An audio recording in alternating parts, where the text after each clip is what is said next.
ચોટીલામાં સરકારી જમીનમાં ગેરકાયદેસર બનાવેલા ઠંડા પીણાના ગોડાઉનને નાયબ કલેક્ટર એચ.ટી. મકવાણાએ સીલ કર્યું.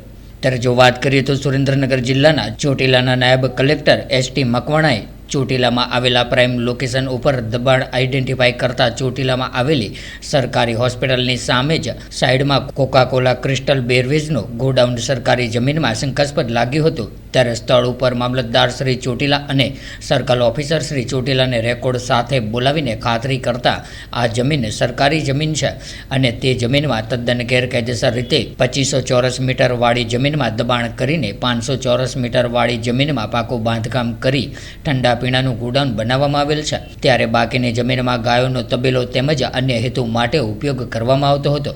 ત્યારે કુલ રૂપિયા 11,40,000ના મુદ્દામાલ જપ્ત કરીને સદરુ ગેરકાયદેસર ગોડાઉનને સીલ મારવામાં આવ્યું હતું. ત્યારે આમ વન વિભાગના કર્મચારી દ્વારા સરકારી જમીનમાં ગેરકાયદેસર દબાણ કરી અનઅધિકૃત સરકારી જમીનનો ઉપયોગ કરી નફો મેળવતા હોય તેથી તે ઈસમ સામે લેન્ડ રેવન્યુ કોડની કલમ 61 મુજબની વિધિવત રીતે દબાણ દૂર કરવા અંગેની કાર્યવાહી તેમજ લેન્ડ ગ્રેબિંગ હેઠળની કાર્યવાહી તેમજ સરકારી જમીનમાં દબાણ કરી ખોદકામ કરેલો હોવાથી વસૂલાત અંગેની કાર્યવાહી હાથ મામલતદાર શ્રી ચોટીલાને સૂચના આપવામાં આવી હતી. અમારી ચોટીલા સબ ડિવિઝન હેઠળના જે 3 તાલુકા છે, ચોટીલા, થાનગઢ અને મૂળી, આ 3 તાલુકાઓની અંદર જે ખાસ કરીને જે સરકારી જમીનો ઉપર જે દબાણો થઈ રહ્યા છે અથવા દબાણો થયેલા છે અને એમાં ખાસ કરીને પ્રાઇમ લોકેશન હાઈવે ઉપર કે નેશનલ હાઈવે ઉપર જેવા દબાણો આઈડેન્ટિફાઈ કરવા માટે 3 મામલતદારશ્રીઓને સૂચના આપેલી છે. સાથે સાથે અમારી ટીમ દ્વારા પણ તે નાયબ કલેક્ટર ચોટીલાની ટીમ દ્વારા પણ દબાણો આઈડેન્ટિફાઈ કરતા હોઈએ છીએ. તો એના ભાગરૂપે આજે આપણે ચોટીલાની અંદર જે નેશનલ હાઈવે 47 અને જે સરકારી હોસ્પિટલ છે એની આજુબાજુ જ્યારે દબાણો આઈડેન્ટિફાઈ કરતા ત્યારે એક શંકાસ્પદ બાંધકામ છે એ જણાઈ આવે. તો એ શંકાસ્પદ બાંધકામ અંદર જઈને તપાસ કરતા ત્યાં એક કોકા-કોલાનું ક્રિસ્ટલ બેવરેજનું ગોડાઉન જણાય કે જે એ સરકારી સર્વે નંબર 423 ટાવર્સ પૈકી હતું. તો ત્યાં હાજર જે ગોડાઉનના જે ચલાવતા હતા રોહનભાઈ દર્શકભાઈ આચાર્ય, તેઓને પૂછતા તેઓએ હકીકત જણાવેલી કે મને તો ભાડા કરારથી આપેલું છે. ભાડા કરાર જોતા એમાં 5,000 રૂપિયા મહિને વસૂલ કરવાની જેવી બાબતો હતી. પરંતુ આ સરકારી જમીન હોય અને આ જે ભરતભાઈ બાવકુભાઈ ખાચર છે તેઓની વિગત એમણે જણાવેલી ને તેઓ ફોરેસ્ટની અંદર એક ફરજ બજાવે છે અને આ રીતે તેઓએ જમીન ઉપર દબાણ કરી ને દર મહિને 12,000 રૂપિયા વસૂલ કરતા. કયા કયા પ્રકારની ગતિવિધિઓ જમીન ઉપર ચાલતી હતી?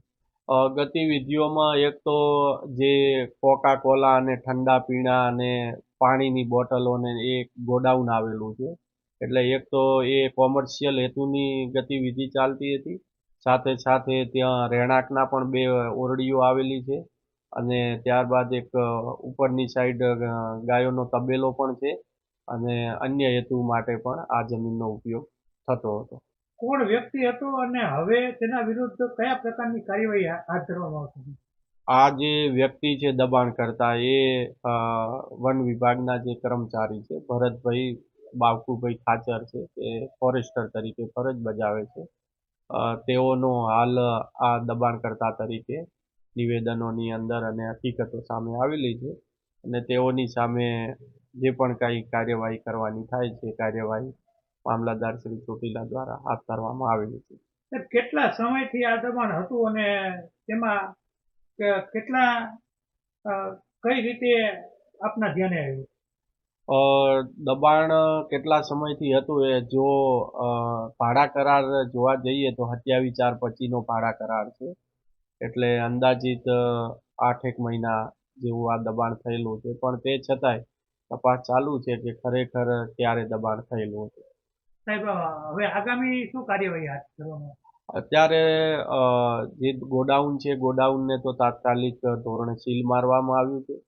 સાથે સાથે જે લેન્ડ રેવન્યુ કોડની સેક્શન 61 હેઠળ લેન્ડ ગ્રેબિંગ અને અન્ય કાયદાઓની જે જોગવાઈઓ છે એ મુજબ કાર્યવાહી હાથ ધરવામાં આવી છે. કોઈ મુદ્દામાલ આમાંથી જપ્ત કર્યો? હા, મુદ્દામાલ જપ્ત કર્યો છે. 42,000 જેટલી પાણીની બોટલો છે અને 6,000 અલગ અલગ કંપનીઓના ઠંડા પીણાની બોટલો છે. એમ કરીને કુલ 48,000 જે બોટલો છે સીલ કરવામાં આવી. સાહેબ ભાડે રાખેલું હતું એની ઉપર એ કાર્યવાહી કરવામાં આવશે ખરી?